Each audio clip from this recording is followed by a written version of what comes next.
Hello dear students, welcome to Soumish app YouTube channel. Tripura current অ্যাফেয়ার্সের 22 থেকে 30 জুনের অ্যাফেয়ার্স নিয়ে হাজির হলাম আপনাদের সামনে। Let's go straight to the presentation. বেশি একটা সময় নেব না, কম সময়ে বেশির থেকে বেশি ইনফরমেশন দেওয়ার চেষ্টা করব। প্রথম নিউজটা হচ্ছে টি বোর্ড থেকে একটা সার্ভে করানো হচ্ছে। কী জন্য করা হচ্ছে? Price sharing related. কী জন্য প্রাইস শেয়ারিং? কারণ অনেক ক্ষেত্রে কি হয়, স্মল গ্রোয়াররা যারা হন ওনারা না প্রপার প্রাইস পান না। এই যে সেই জন্য কি হচ্ছে না, পুরো যে টি বোর্ড আছেন, ইন্ডিয়ার টি বোর্ড সমস্ত যত ডিস্ট্রিক্টগুলো আছে সেই ডিস্ট্রিক্টগুলোতে মানে এটার উপর একটু সার্ভে করানো হচ্ছে। এই কাজটা কিন্তু আর গভর্নমেন্ট বসে বসে তো করবেন না, ওনারা একটা আউটসোর্স করে অন্য একটা বড় কোম্পানিকে দিয়ে দিয়েছেন যেনাদের এই ধরনের এক্সপেরিয়েন্স আছে। কিন্তু এই যে সার্ভেগুলো, এগুলো কিন্তু কিছু ডিস্ট্রিক্টে হবে না, ইন্ডিয়ার কিছু ডিস্ট্রিক্টে হবে না। কোথায় হবে না? যে ডিস্ট্রিক্টগুলো আমি বলছি, কিছু এই যে তামিলনাড়ুর কিছু রিজন আছে, গুডালুর অ্যান্ড পান্ডালুর যে ডিস্ট্রিক্টগুলো আছে সেগুলোতে, নট ডিস্ট্রিক্ট, রিজন। আর যে ওয়ায়ানাড ডিস্ট্রিক্টের যে রিজনটা আছে কেরালার, খুব সুন্দর ডিস্ট্রিক্ট, সেই এরিয়াতে কিন্তু এটা এইভাবে করানো হবে না। আর হচ্ছে যে এখানে ইম্পর্টেন্ট কথা হচ্ছে, এটা ত্রিপুরাতে কিন্তু বিলকুল অন ফিল্ড হবে, আবার কিছু জায়গাতে ভার্চুয়াল হবে। যেসব জায়গাতে মানে স্মল গ্রোয়াররা প্রচুর পরিমাণে আছেন, স্মল গ্রোয়ারদের বলা হচ্ছে স্মল টি গ্রোয়ার্স, STG। ওকে, আর এটা কী জন্য করা হচ্ছে? বিএলএফ মানে বোট লিফ ফ্যাক্টরিজ, মানে যেনারা এনাদের থেকে গ্রিন লিফগুলো কিনেন। এই যে গ্রিন লিফগুলো কেনা হয় সেটার একটা প্রাইসিংয়ের ব্যাপার আছে। এই প্রাইসিংটা যদি প্রপারলি সেট করা না হয়, কি হয়, ওনারা কম দামে ওনাদের থেকে কিনে নেন। তাতে কী হয়, গ্রোয়াররা ধীরে ধীরে ডিমোটিভেট হয়ে যান আর ওনারা ধীরে ধীরে এই ধরনের চাষ কিন্তু বন্ধ করে দেন। এটা যাতে কন্ট্রোল করা যায়, এই জন্য কিন্তু ইন্ডিয়ান গভর্নমেন্ট এটার উপর অ্যাকশন নেওয়ার জন্য একটা সার্ভে করাচ্ছেন, যাতে করে প্রাইসিংটা একটা ডিসাইড করা যায়। তো শুধু ত্রিপুরাতে যে ফিজিক্যালি হবে তাই নয়, এই যে স্মল টি গ্রোয়ারগুলো কিন্তু আসাম, ওয়েস্ট বেঙ্গল, তামিলনাড়ু, কেরালা এসব এরিয়াতে হিউজ পরিমাণে আছে। সেজন্য এই স্টেটগুলোতে একদম অনফিল্ড কিন্তু সার্ভে হবে। কিন্তু বাকি যে স্টেটগুলো আছে সেগুলোতে অনফিল্ড সার্ভে হবে না। ওগুলোতে কিভাবে হবে? ভার্চুয়ালি হবে। একটা বড় নিউজ ত্রিপুরার জন্য, সেটা হচ্ছে এনকেফালাইটিস বলে একটা রোগ হয়। একজন পেশেন্ট রিসেন্টলি এই রোগে আক্রান্ত হয়েছেন। সেই রুগীর একদম সফল চিকিৎসা করানো হয়েছে আগরতলাতে। তো কে করেছেন সেই চিকিৎসাটা? কে করেছেন? একজন হচ্ছে ডক্টর আবিরলাল নাথ, আরেকজন হচ্ছেন ডক্টর ডিম্বেশ্বর দাস। ওনারা মিলে এটার উপর কাজ করেছেন। এবার এটা অ্যাকচুয়ালি কী জিনিস? এটা হচ্ছে এক ধরনের ভাইরাল ডিজিজ টাইপের বলতে পারেন, অথবা বিভিন্ন টাইপের ইমিউন সিস্টেমের কারণে বিভিন্ন রিজনে এটা আমাদের যে ব্রেইনের মধ্যে না একটু এনলার্জমেন্ট টাইপের হয়ে যায়। এটার জন্য হিউজ পরিমাণে সমস্যা হতে পারে ব্রেইনের। অবশ্যই এই ধরনের যদি একটা জিনিস হয়ে যায় তাহলে কিন্তু মাল ফাংশন করবেই ব্রেইন। তো এটার যদি আমি একটু ডিটেলস বলতে যাই, তাহলে আমি বলবো এটা হচ্ছে একটু ইনফেকশন টাইপের ডিজিজ, প্রথম কথা। আর এটা ব্যাকটেরিয়াল অ্যান্ড ভাইরাল ডিজিজের কারণেও হতে পারে এই জিনিসটা। আরেকটা হচ্ছে যে ইমিউন সিস্টেমের যে ডিসঅর্ডার, সেটার জন্য হতে পারে। এটাতে কি হতে পারে? অফকোর্স একটা পেশেন্ট এই ধরনের হলে কিন্তু একটু ডিফারেন্ট টাইপের অ্যাক্টিভিটি করতে পারেন। তো এর মধ্যে কিছু আছে কনফিউশন আছে, এরপরে পার্সোনালিটি চেঞ্জ কিছুটা হয়ে যাবে, স্পিকিংয়ে ডিফিকাল্টি হতে পারে, কথা বলতে ওনার সমস্যা হতে পারে, আর ওনার বিভিন্ন যে পার্টস আছে সেখানে মুভমেন্টের সমস্যা হয়ে যেতে পারে, স্বাভাবিক কথা একদম। আরেকটা হচ্ছে যে কখনো কখনো কনসিয়াসনেসও কিন্তু হারিয়ে ফেলতে পারেন একজন পেশেন্ট এইটার। তো এইটার একটা সফল যে ঠিক করাটা ত্রিপুরার মতো জায়গাতে, এটা কিন্তু একটা বড় নিউজ। আচ্ছা, নেক্সট যদি যাই আরেকটা নিউজে, সেটা হচ্ছে যে আখাউড়ার যে আমাদের রেলওয়ে লিঙ্কটা আছে, রেলওয়ে লাইনটা হচ্ছে, এটাতে কিন্তু একটা জিনিস মনে রাখবেন, আমাদের আজকে এখান থেকে যদি আমরা কলকাতা যেতে চাই প্রায় 30 ঘন্টা লেগে যাচ্ছে, সেই জিনিসটা কিন্তু প্রায় 10 ঘন্টায় রূপান্তরিত হয়ে যাবে। তো হিউজ প্রফিট। তো এইটা গভর্নমেন্ট অফ ইন্ডিয়া ভালো করে জানেন, আর সেটার জন্য বাংলাদেশ গভর্নমেন্ট আমাদেরকে হেল্প করছেন। এই জন্য ইন্ডিয়ান গভর্নমেন্ট থেকে কিন্তু হিউজ পরিমাণে টাকা এটাতে ইনভেস্ট করে এটার উপর কিন্তু কাজ করানো হচ্ছে। তো এটা কিন্তু মানে বললে যে 2 গজের হবে সেটা ঠিক আছে, এটা একটা ইম্পর্টেন্ট কথা। আরেকটা হচ্ছে এটা যদি আমি কিলোমিটারটা দেখি, টোটাল 15.064 কিলোমিটারের হবে। অফকোর্স আখাউড়া পর্যন্ত হবে। আর এটা একটা ইম্পর্টেন্ট পয়েন্ট হচ্ছে নিশ্চিন্তপুর ইন্টারন্যাশনাল ইমিগ্রেশন স্টেশন হয়ে এটা কিন্তু ওখানে যাবে।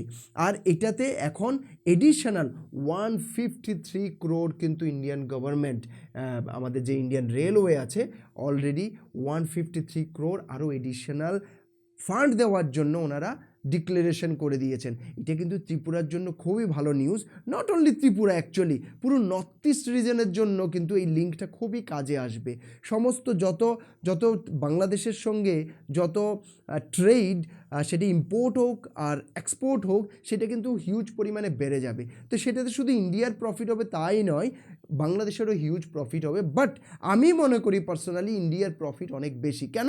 আমরা এখান থেকে ইন্ডিয়ার যে অন্যান্য পার্ট আছে সেটার সঙ্গে আমাদের যে যোগাযোগ ব্যবস্থা সেটা অনেকটা কিন্তু বেহতর হয়ে যাবে। তাতে কি হয়ে যাবে, শুধু যে ইন্ডিয়ার সঙ্গে বাংলাদেশের ট্রেড ভালো হবে তাই নয়। একটা কথার কথা, ধরুন দিল্লির থেকে একটা মাল আসতে হবে, আজকে মালটা পুরো ঘুরে আসছে, যদি সেটা কোনোভাবে যদি ডাইরেক্ট আসতে পারে সেটাতে কিন্তু আমাদের কস্টিং অনেকটা কমে যাচ্ছে। একটা জিনিস যখন আসে সেটাতে কিন্তু ট্রান্সপোর্টেশনের কস্ট আচ্ছা খাসা হয়, কিন্তু একটা বড় পার্সেন্টেজ ট্রান্সপোর্টেশনে যায়। আর সেজন্যই কিন্তু আমাদের নর্থ ইস্টে বিভিন্ন ধরনের জিনিসের দাম of course it is decreased as compare to last 20 years back or something. কিন্তু আজকের থেকে যদি আপনি 20 বছর আগে দেখতেন, অনেক জিনিসের দাম কিন্তু মানে মেইনল্যান্ড ইন্ডিয়ার থেকে অনেকটা আচ্ছা খাসা কিন্তু বেশি থাকতো। আজকেও একটু পরিমাণে বেশি, বাট ইটস নট হিউজ। তাহলে কালকে কি হতে পারে, এই ধরনের যখন লিঙ্ক হয়ে যাবে একটার পর একটা, রোডে হোক আর রেলওয়েতে হোক, বিভিন্ন মাধ্যমে, তাতে কি হবে না, আমাদের বিভিন্ন জিনিসের কস্টিং কমে যাবে, অনেক ক্ষেত্রে আমরা লাভবান হব। Not only Tripura, all the states of north east, at least Assam, at least Mizoram, এই যে কাছাকাছির যে স্টেটগুলো আছে এদের কিন্তু অনেকটাই বেনিফিট হবে। একটা ইম্পর্ট্যান্ট কথা না বললে হচ্ছে না, প্রায় নেক্সট 2 সপ্তাহের ভেতরে আমরা কিন্তু শুরু করতে যাচ্ছি আমাদের অফলাইন ইনস্টিটিউশন। পাওয়ারফুল হতে যাচ্ছে, কিন্তু প্রচুর পরিমাণে ফ্যাসিলিটিস থাকবে। নট অনলি ক্লাসরুম কোচিং, প্রচুর ধরনের ফ্যাসিলিটি পেতে যাচ্ছেন। সে ক্লাসশিট রিলেটেড হোক, আর সে মক টেস্ট রিলেটেড হোক, অথবা স্মার্ট বোর্ড দিয়ে পড়ানো রিলেটেড হোক, প্রপারলি প্রেজেন্টেশন ইউজ করে, স্ট্র্যাটেজি ইউজ করে, নট লাইক জেনারেল যেগুলো চলতে থাকে শুধু পড়াতে থাকো না, প্রপার স্ট্র্যাটেজি ইউজ করে, যাতে করে আপনারা রিয়েলি চাকরি পান, সেটা যাতে হয়, সেটা ইউজ করে, টেকনোলজিকে ইউজ করে। শুধু অফলাইন কোচিং বলে অফলাইন কোচিং মনে করবেন না, সেখানে কমপ্লিটলি টেকনোলজিকে ইউজ করা হবে। ধীরে ধীরে সেখানে আর্টিফিশিয়াল ইন্টেলিজেন্স আসবে, যাতে করে আপনাদের চাকরি পাওয়ার যে চান্সটা সেটা যাতে বেড়ে যায়। এগুলো করে প্রপার একটা অফলাইন ইনস্টিটিউশন শুরু হতে যাচ্ছে রামনগরে। Proper address and everything will be communicated soon. Please, যদি কেউ, আমরা এখন শুরু করতে যাচ্ছি ট্যাট নিয়ে আর টিপিএসসি নিয়ে, ঠিক আছে? ধীরে ধীরে TCS, TPS, SSC, railway, army সব কিছু শুরু হবে। আর টিপিএসসি যেহেতু পড়ানো হবে, সেই জায়গাতে অবশ্যই এসএসসি অ্যান্ড রেলওয়ে, আর্মি সব কিছু অলরেডি কভার হবেই। তো সব কিছু শুরু হতে যাচ্ছে। কিছু কোর্স ধীরে ধীরে আরও বেটার ওয়েতে শুরু করা হবে, কারণ আমরা যাই করতে চাইছি প্রপার ওয়েতে করতে চাইছি। তো প্লিজ সাপোর্ট করবেন। আর ওইটার মধ্যে একটা ইম্পর্টেন্ট কথা কি জানেন, আমরা কি করতে যাচ্ছি, যে যদি আপনারা দেখতে চান আমাদের পড়াশোনা কেমন, ডেমো ক্লাসেস দেখুন, প্রপারলি দেখুন, দেখে যদি পছন্দ হয় তবেই আপনি জয়েন করুন। কোনো জোর জবরদস্তি নেই যে জয়েন করতে হবে এরপর আপনি ক্লাস দেখবেন, এমন কিছু নেই। প্লিজ ভালোবাসা রাখবেন যেভাবে রাখছেন। Keep supporting us. চলুন নেক্সট যাওয়া যাক। এই নিউজটা আবারও ম্যাঙ্গো। ইন্ডিয়ান ন্যাশনাল ফ্রুট তো ম্যাঙ্গো, তো এখন দেখা যাচ্ছে আসলেই ন্যাশনাল ফ্রুট। মানে ম্যাঙ্গো নিউজ ছাড়া কিন্তু আমরা মানে কোনো সপ্তাহ কাটাতে পারছি না, mango time actually. So people of India that really like mango, there is no doubt at all. তো আজকে আবারও ম্যাঙ্গো নিউজ নিয়ে আসলাম। তো মিয়াজাকি, বারবার বলছি মিয়াজাকি ম্যাঙ্গো খুবই কস্টলি। অফকোর্স ত্রিপুরার চাষিরা মিয়াজাকি মানে কাল্টিভেশন করছেন, প্রোডাকশন হচ্ছে, but I don't think they will get exactly the same rate of international market. ওই লাখ টাকায়, 2 লাখ টাকায়, 2.5 লাখ টাকায় তো কিলো বিক্রি করার প্রশ্নই ওঠে না। কিন্তু হ্যাঁ, এক মানে যদি প্রোডাকশানটা ভালো হয়, যদি মানে ম্যাঙ্গো যেটা ওনারা 30 টাকায়, 20 টাকায়, 15 টাকায় কিলো বিক্রি করে দিচ্ছেন, আমি হোলসেলের কথা বলছি, সেই জায়গাতে যদি সেই জিনিসটা যদি 1000, 1200, 1500তে বিক্রি করতে পারেন, this is huge benefit for the farmers. তো এখানে একটা নিউজ হচ্ছে যে মানে ম্যাঙ্গোর যে অর্কারগুলো আছে সেগুলোতে হিউজ পরিমাণে এখন ধীরে ধীরে নতুন এন্টারপ্রেনার্সরা উঠে আসছেন আর ম্যাঙ্গো চাষের দিকে যাচ্ছেন। এটাতে একটা ইম্পর্টেন্ট এরিয়া হচ্ছে ধলাই ডিস্ট্রিক্ট। ধলাই ডিস্ট্রিক্টে কিন্তু খুবই ভালো, প্রচুর পরিমাণে কিন্তু ফ্রুট কাল্টিভেশন হচ্ছে গত অনেক সময় ধরে, অনেক বছর ধরে খুব ভালো পরিমাণে, আর সেখানে সেটা বেড়েই চলছে। তো ধলাইয়েরই সেই এরিয়ারই গন্ডাছড়ার একটা নিউজ হচ্ছে প্রভাত চাকমা। উনি বিভিন্নভাবে বিভিন্ন জবের জন্য প্রিপারেশন করতে করতে ধীরে ধীরে ওনার একটা মাথায় আসলো যে উনি ম্যাঙ্গোর উপর বিভিন্ন ধরনের, নট অনলি ম্যাঙ্গো, বিভিন্ন টাইপের যে এক্সোটিক ফ্রুটস আছে সেগুলোর উপর, প্লাস বিভিন্ন জাতের ম্যাঙ্গোর উপর উনি চাষ করবেন। তো সেই হিসেবে ওনার অ্যাকচুয়ালি প্রচুর পরিমাণে ল্যান্ড আছে, কিন্তু yes, he has taken loan and all. তো ধীরে ধীরে গভর্নমেন্ট সাপোর্ট অ্যান্ড সব কিছু ধীরে ধীরে পৌঁছে উনি খুবই ভালো করছেন। আরেকটা মানে খুব ভালো জিনিস হচ্ছে, মানে অফিসিয়াল রেকর্ড যদি দেখা যায়, ধলাইতে 1386 হেক্টরে কিন্তু বিভিন্ন ধরনের ম্যাঙ্গো কাল্টিভেশন কিন্তু হচ্ছে। আর এই যে ফ্রুট, মানে ম্যাঙ্গো ফ্রুটের টোটাল যে ইল্ডটা হচ্ছে সেটা 7055 মেট্রিক টন শুধু ধলাইতে। তো কিন্তু এটা খুবই ইম্পর্টেন্ট নিউজ ত্রিপুরার জন্য, ধলাই ডিস্ট্রিক্ট খুবই ভালো করছে। আচ্ছা, এখানে একটা স্পেশাল ট্রেন, গত সপ্তাহে একটা স্পেশাল ট্রেনের কথা বলা হয়েছে, এখন আবার আরেকটা স্পেশাল ট্রেনের কথা বলা হচ্ছে। সেটা কার সঙ্গে? আগরতলা টু শিলচরের মধ্যে শুরু হচ্ছে।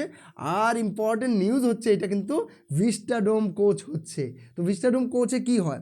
ভিস্টাডোম কোচে এই হয় যে মানুষরা যে বসছে সে কিন্তু চেয়ারটাকে চেঞ্জ করতে পারে, ঠিক আছে, এদিক ওদিক ঘোরাতে পারে, এটা একটা ইম্পর্টেন্ট। আরেকটা হচ্ছে এটা দুই পাশে কিন্তু কমপ্লিটলি থাকে, গ্লাস থাকে, যাতে করে পুরোটা দেখা যায়। শুধু তাই নয়, ইভেন উপরে গ্লাস থাকে, তাতে কি হয়, খুব সুন্দরভাবে না ভিউটা চলে আসে, ঠিক আছে। তো কেউ যদি চায় যে না আমি এভাবে সামনের দিকে বসবো না, আমি একদম উইন্ডোর দিকে এইভাবে করে বসবো আর আমি ভিউটা এনজয় করব, খুব বিউটিফুলি এনজয় করতে পারবেন। তো এটা মানে আগরতলা থেকে শিলচরের মাঝখানে এটা দেওয়া কিন্তু কম ব্যাপার নয়। তো এটা একটা ইম্পর্টেন্ট নিউজ।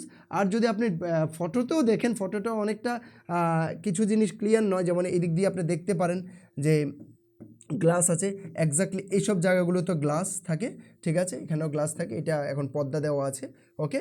তো তাতে কি হয়, খুব ভালোভাবে একটা ভিউ দেখা যায় চারিদিকের। আরেকটা নেক্সট নিউজে যদি যাই, খুবই স্যাড নিউজ ত্রিপুরার জন্য। আর এটা নিয়ে কারেন্ট অ্যাফেয়ার্স কিন্তু খুব ইম্পর্টেন্ট, আপনারা আরও একটু ডেপথে চলে যাবেন। অ্যাকচুয়ালি এটা নিয়ে আমার মানে পড়তেও ইচ্ছা করে না, খুবই খারাপ news, but yes, for your current affairs and all, this is very important, you should know why it happen, what precaution could be taken, all types of questions can come for this type of news. তো একটু আপনারা এটার সম্বন্ধে ভালোভাবে জেনে নেবেন। তো এটার নিউজ সম্বন্ধে আমার মনে হয় না বেশি কিছু বলার আছে। 6 জন মানুষ অলরেডি মারা গেছেন অ্যাজ পার দ্য নিউজ, আর প্রায় 30 জনের মতো আহত আছেন। তো খুবই বাজে নিউজ। কুমারঘাটে হয়েছে এই জিনিসটা, ঊনকোটি ডিস্ট্রিক্টের, ঠিক আছে। আমি আর এই নিউজের বেশি একটা ডিটেলসে যাচ্ছি না। আর যদি ছবি দেখেন, আমি ছবিতেও আমি চাইনি যে একজ্যাক্ট ছবি সেখানে তুলে উঠুক, কারণ একটু মুড অফ হয়ে যায় এটা দেখার পর। তো এটার যদি একটু কথা বলি, এখানে কিন্তু চিফ মিনিস্টার হোক বা বিদ্যুৎ নিগমের মিনিস্টার হোক, অথবা সবাই কিন্তু সেখানে গেছেন, বিভিন্ন মিনিস্টাররা সেখানে গেছেন, অনেকে বিভিন্ন ধরনের এক্সগ্রেশিয়া ডিক্লেয়ার করেছেন। সেটা কারোর জন্য যদি 4 লাখ হয়, কারোর জন্য 2,50,000, কারণ জেনারেল 60% বার্ন হয়েছে বা এই ধরনের ক্ষেত্রে। শুধু তাই নয়, আমি দেখলাম যে PM মোদি পর্যন্ত এটার উপর তুরন্ত টুইট করেছেন, ইভেন সাপোর্ট দেওয়ার কথা, বিভিন্ন ধরনের কথা বলেছেন। প্লাস সিএম হোক অথবা আমাদের যে minister of power Ratanlal Nath, সবাই কিন্তু এটাতে একটা প্রোবের জন্য কিন্তু অলরেডি কাজ শুরু করে দিয়েছেন, যাতে করে এটা কেন হয়েছে, কি ব্যাপার, কি কারণ, সব কিছু যাতে জানা যায়, এটার উপর কিন্তু অলরেডি কাজ শুরু হয়ে গেছে। নেক্সট পয়েন্ট, এটা একটা সুন্দর পয়েন্ট। ত্রিপুরাতে প্রনের কিন্তু ভালো চাষ হচ্ছে, সেটা কিন্তু ত্রিপুরার যে জলটা আছে সেটা কিন্তু প্রনের যে ইয়েগুলো, ব্রিডগুলো, ওগুলো কিন্তু করার জন্য ভালো নয় ত্রিপুরার ওয়াটারটা, কিন্তু তারপরেও কিন্তু ত্রিপুরাতে ভালো পরিমাণে প্রন চাষ হচ্ছে। তো সেটা কীভাবে হচ্ছে? স্যালাইন ওয়াটার ইউজ করে। What saline water? কারণ জল যে নর্মাল আমাদের যে ফ্রেশ ওয়াটার আছে সেটা দিয়ে কিন্তু ত্রিপুরার যে ফ্রেশ ওয়াটার সেটা দিয়ে প্রনের ব্রিড কিন্তু করা যায় না, ব্রিডিং করানো মুশকিল হয়ে যায়, ছোটো প্রনগুলো থাকতে সমস্যা হয়ে যায়, বেঁচে থাকে না। তো এটার জন্য স্যালাইন ওয়াটার ইউজ করছে। তো এটার মধ্যে স্যালাইন ওয়াটার মানে কি, আমরা বেসিক্যালি একটু নোনতা ওয়াটার বলতে পারি, সেটাকে আর্টিফিশিয়ালি স্যালাইন করা হচ্ছে, ঠিক আছে। NaCl, সোডিয়াম ক্লোরাইড অ্যাড করা হচ্ছে ইনডাইরেক্টলি যদি বলি, ঠিক আছে। তো এগুলো আমাদের যে কলেস্টিলাতে একটা প্রোডাকশান ইউনিট আছে যেখানে বিভিন্ন ধরনের সিডলিং করা হয়, সেখানে কিন্তু এই ধরনের পাত্রের মতো থাকে, অত ব্যাগের মতো থাকে, যেখানে অক্সিজেন ফিড করা হয় স্যালাইন ওয়াটারের মধ্যে, আর সেখানেই কিন্তু ওই যে প্রনের বিভিন্ন যে ব্রিডগুলো সেগুলো কিন্তু সেখানে থাকছে। দেখলে কি মনে হবে যেন আমাদের যে ড্রেইনের দিকে দেখলে যেভাবে একদম ছোটো ছোটো কালো কালো দেখা যায় মানে বাজে জিনিসগুলো, তো সেই ধরনের কিছুটা মনে হবে যেন এখানে তো পুরো কী জানি পড়ে আছে ড্রেনের জলের মতো, বাট এটা এমন নয়, ভালো জল। সেখানে অ্যাকচুয়ালি ব্রিডগুলো এত ছোটো ছোটো দেখা যায়, সেজন্য দেখে মনে হয় যেন মানে ড্রেনের যেমনভাবে হয়ে থাকে সেই ধরনের। তো অ্যাকচুয়ালি কি, যদি আর্টিফিশিয়াল টেকনিক ইউজ না করা হয় তাহলে কিন্তু ত্রিপুরাতে এই ধরনের প্রন চাষ করাটা কিন্তু খুবই কঠিন হয়ে যাবে, ঠিক আছে। এই জন্য এগুলো করা হচ্ছে। Thank you for watching this video. আশা করছি আপনাদের যতটুকু পেরেছি নলেজ দিতে পেরেছি। যদি কোনো সাজেশান থাকে, আমাদের যদি কোনো ইমপ্রুভমেন্ট করতে হয় ত্রিপুরা কারেন্ট অ্যাফেয়ার্সে, অবশ্যই জানাবেন। আর আমাদের ভিডিওতে কী চেঞ্জ আনা দরকার, কী করা উচিত, সেটাও জানাবেন। আর যদি ভালো লেগে থাকে প্লিজ একটা লাইক দেবেন। আর আমি চেষ্টা করব আরও বেটার থেকে বেটার ত্রিপুরা কারেন্ট অ্যাফেয়ার্স হোক, বিভিন্ন ধরনের জিনিস নিয়ে আসতে। We are trying our best to cover TPSC, TET, all types of courses very soon. Please keep watching the videos, and thank you once again for watching this video. Thank you.